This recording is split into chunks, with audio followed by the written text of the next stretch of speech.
আর যদি দুনিয়ায় কালো হই, দুনিয়ায় একেবারে কুৎসিত চেহারার মানুষ কোনো মূল্যায়নই করে না, দেখলে মানুষ নাক ছিটকায়, মানুষ মূল্যায়ন করে না। কিন্তু আমি যদি গুনাহ থেকে পবিত্র হয়ে যেতে পারি, কিয়ামতের দিন এই কালো চেহারাটাই হবে আল্লাহর কাছে সবচেয়ে উজ্জ্বল চেহারার অধিকারী। আত-তারগীব ওয়া তারহীবের মধ্যে এসেছে, আনাস ইবনে মালিক রাদিয়াল্লাহু তাআলা আনহু থেকে বর্ণিত, একজন কালো ব্যক্তি রাসূল করিম সাল্লাল্লাহু আলাইহি ওয়াসাল্লামের কাছে আসলেন, এসে বললেন, ইন্নী রাজুলুন আসওয়াদ মুনতিনুর রীহ কবিহুল ওয়াজহ। হে আল্লাহর রাসূল, আমার মধ্যে দুইটা মানুষ ঘৃণা করার দুইটা দিক রয়েছে। একটা হলো আমার দেহ থেকে খুব দুর্গন্ধ ছড়ায়, কবিহুল ওয়াজহ, আমার চেহারাটা খুব কুৎসিত, দেখতে ততটা সুন্দর নয় যা আপনি দেখতে পাচ্ছেন। লা মাল লি, হে আল্লাহর রাসূল, আমার কোনো সম্পদই নেই, অর্থাৎ দুনিয়ার কোনো কিছুই আমার সম্পদের কারণেও অনেক সময় মানুষ কালো মানুষকে মূল্যায়ন করে স্বার্থের কারণে।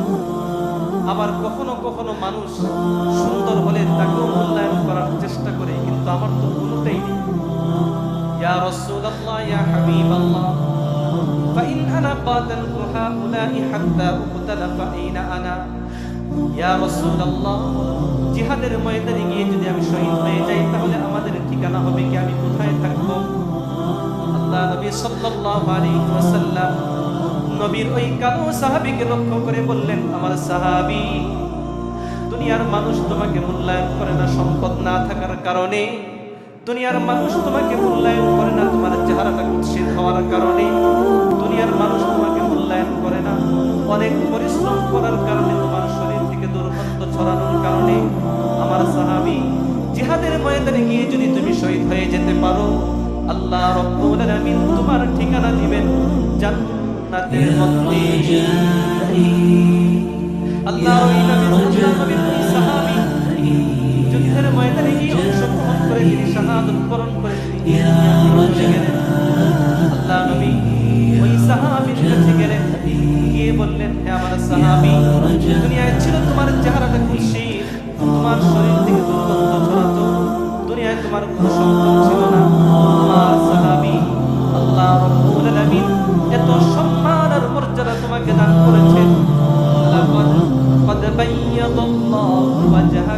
আল্লাহ তোমার চেহারাটাকে উজ্জ্বল বানিয়ে দিয়েছেন।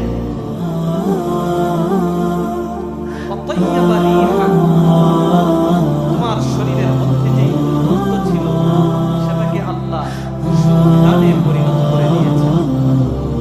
এই জন্য আমার সাহাবী, তুমি মৃত্যুবরণ করলে আমি দেখতে পাচ্ছি জান্নাতের হুরে আইন, জান্নাতের পবিত্র বিবিগণ তোমার শরীরের সেই পশমের পোশাকটা নেওয়ার জন্য তারা